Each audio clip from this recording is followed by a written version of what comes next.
नमस्कार. आजचा विषय संविधान हत्या दिन भारतभरामध्ये साजरा करावा अशी एक चर्चा देशभरामध्ये सुरू झाली आणि मग ती चर्चा तशीच कुठेतरी थांबवण्यात आली. या चर्चा निर्माण करण्याच्या मागचा राजकीय हेतू जो आहे तो हेतू आपल्या सर्वांसमोर मांडावा हा विषय घेऊन मी आज संविधान हत्या दिनाच्या म्हणजे काय 25 जून 1975 रोजी भारतीय राज्यघटनेनुसार 352व्या कलमानुसार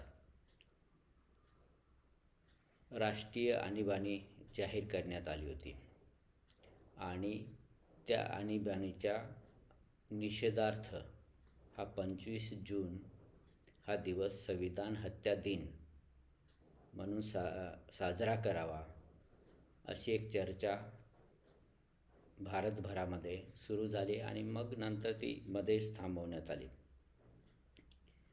खरोखरच संविधानाची हत्या झाली का? मी असं म्हणेल, संविधान हे एक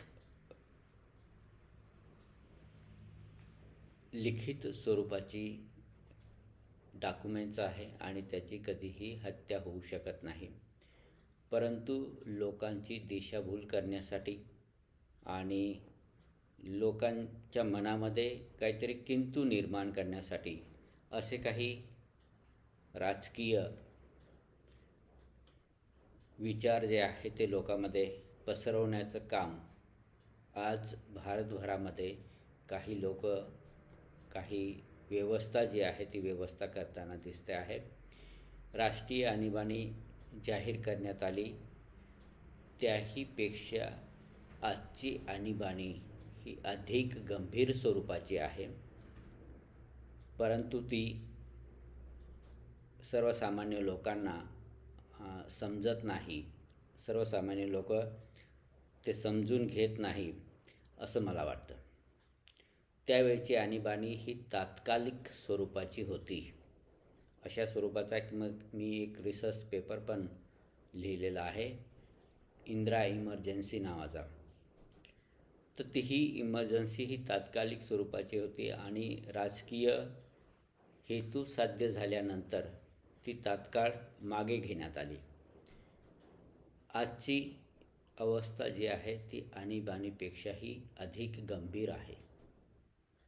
देशामध्ये अनेक समस्या आहेत. या समस्या सोडवण्यासाठी सरकारची इच्छाशक्तीची आवश्यकता आहे. परंतु हे सरकार ती समस्या, बेरोजगारीची समस्या असेल, महागाईची समस्या असेल, हे बाजूला राहिलं आणि लोकांमध्ये अशा काही रूमर हा पसरवण्याचं काम केले जात आहे आणि त्यातनं लोकही या सगळ्या व्यवस्थेमागे वाहत जात आहेत. तर हे कुठेतरी अभ्यासकाला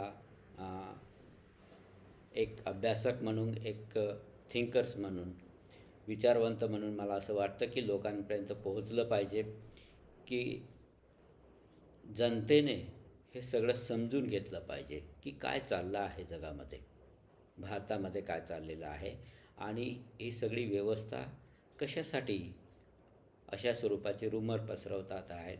तर भारतामध्ये असं संविधान जे आहे ते संविधानाची कधीही हत्या होऊ शकत नाही. संविधानानुसार राज्यकारभार चालला पाहिजे. त्यासाठी लोकशाही शाबूत असली पाहिजे आणि ही लोकशाही शाबूत ठेवण्यासाठी विरोधी पक्ष जे आहे ते विरोधी पक्ष अधिक बळकट असलं पाहिजे. आत्ता कुठेतरी विरोधी पक्षाचं मत जे आहे ते मत विचारात घेतलं जात आहे.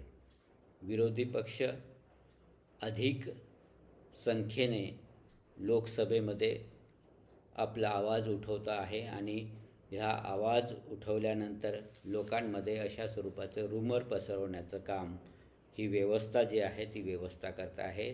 तर लोकांनी हे सगळं चुकीची जी काही रूमर पसरवलं जात आहे तेच समजून घेतलं पाहिजे. हाच या मागचा उद्देश होता. थँक्यू.